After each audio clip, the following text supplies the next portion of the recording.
নবদ্বীপের মাচান বাবা বা শ্যামল সাধু দীর্ঘ 22 বছর ধরে গাছের উপর বাস করছে। 60 বয়সী এই সাধুর আসল নাম শ্যামল দাস, যিনি একসময় সংসার ছেড়ে সাধু হবার সিদ্ধান্ত নেন।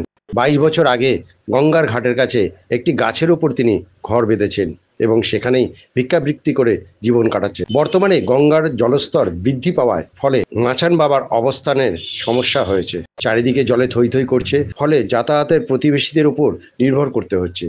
তিনি সপ্তাহে 2-3 দিন ভিক্ষা করতে বেরোতেন।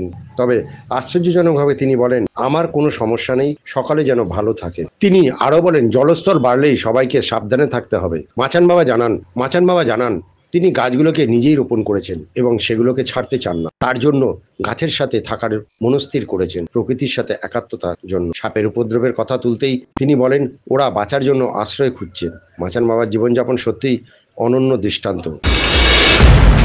22 বছর হয়ে গেল। আর এই এখন তো মোটামুটি গঙ্গার জল অনেকটাই বেড়েছে, এখানে প্রায় ডুবন জল। তা এখানে আপনার কোনো সমস্যা বা অসুবিধা হচ্ছে না? কোনো সমস্যা নেই, কোনো অসুবিধা নেই। হ্যাঁ, জল বাড়ছে, কোনো সময় কমছে। আচ্ছা। হ্যাঁ, তাতে কোনো অসুবিধা নেই। এর আগে জল বেড়েছিল, মাজা জল হয়েছিল, তখন আবার এইখানেই ছিলাম, তখন আবার এরকম হয়েছে।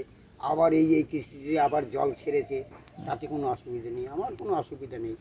তাহলে এই যে জল থেকে আপনার যে প্রয়োজনীয় জিনিসপত্র আনতে যাওয়া বা আনতে গেলে কোনো প্রয়োজন নেই, খাবার জল একটু দরকার হয়। এই যে খাবার জল এখান থেকে সামনে কল আছে, অসুবিধা নেই। তারপরে ধরো তোমার গিয়ে না পেলে তো গঙ্গা আছেই, কোনো ব্যাপার নাই, ফিটকিরি দিয়ে জল গরম করে হ্যাঁ জল তৈরি করে নিলাম। হ্যাঁ, এই যে জল বাড়াতে তো ঘরে আপনার অনেক পোকামাকড় ঢুকছে বা কিছু, সেখানে আছে পোকামাকড়, এরা সব কোথায় যাবে? সবারই তো বাসা টেসা ভেঙে যায়। হ্যাঁ, গিয়ে আর এক জায়গা উঁচু জায়গা যায় বাসা করে। তে আমার এখানে উঁচু পেয়েছে, তাই এসে বসে ওরা, যে এইখানে গিয়ে এইখানে গেলে আস্তানা পাবো, এইখানে গেলে তো বাবার এখানে গেলে তো বাবা তো আর মারবে না, এই জন্য ওরা এইখানে এসে উঠেছে। কারণ ওইখানে গেলে সবাই মিলে কেউ লাঠি দিয়ে পিটাবে, কেউ দিয়ে পিটাবে, তাই জন্য ওরা ওইখানে যায়নি। আপনার কোনো ক্ষতি করে না তারা? না, ওরা আমার মতন, আমি জানি যে ওরা তো আমারই সন্তান, ওরা কোনো কিছু করবে না, ওদের মতন ওরা থাকবে, ঠিক চলে যাবে আবার। হ্যাঁ, ঠিক চলে যায়। প্রতিদিনই কি আপনি আগে যেভাবে প্রতিদিন হরিনাম করতে যেতেন, এখনো কি সেইভাবেই প্রতিদিন যান? মাঝে মাঝে 2-1 দিন যাই।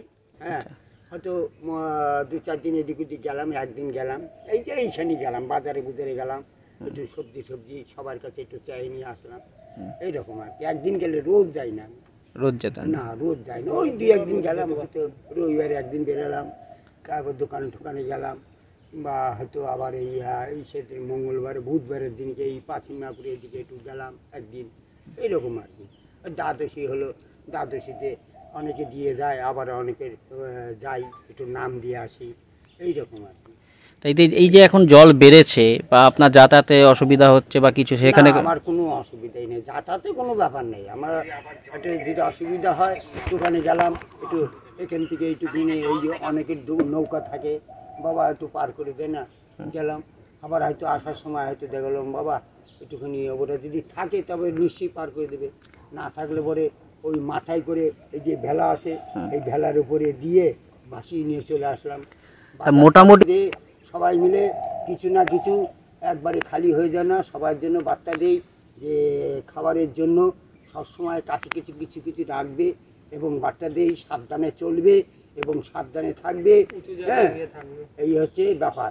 কারণ হচ্ছে আশি জিনিস খাবে না, কারণ এখন জলের ব্যাপার। হ্যাঁ, নোংরা কোনো জিনিস রাখবে না এবং নোংরা হয়ে থাকবে না, পরিষ্কার পরিচ্ছন্ন থাকবে, এই বার্তা দেই।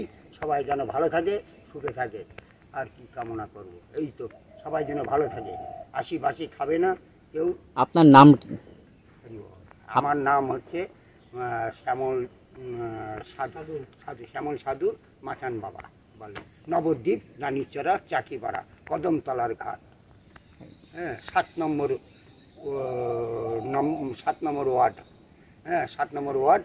হ্যাঁ, রানীচড়া, চাকিপাড়া, নবদ্বীপ, রানীচড়া, চাকিপাড়া, তোমার গিয়ে কদমতলার ঘাট বললেই সবাই চিনবে, ব্যাস, কোনো ব্যাপার নেই।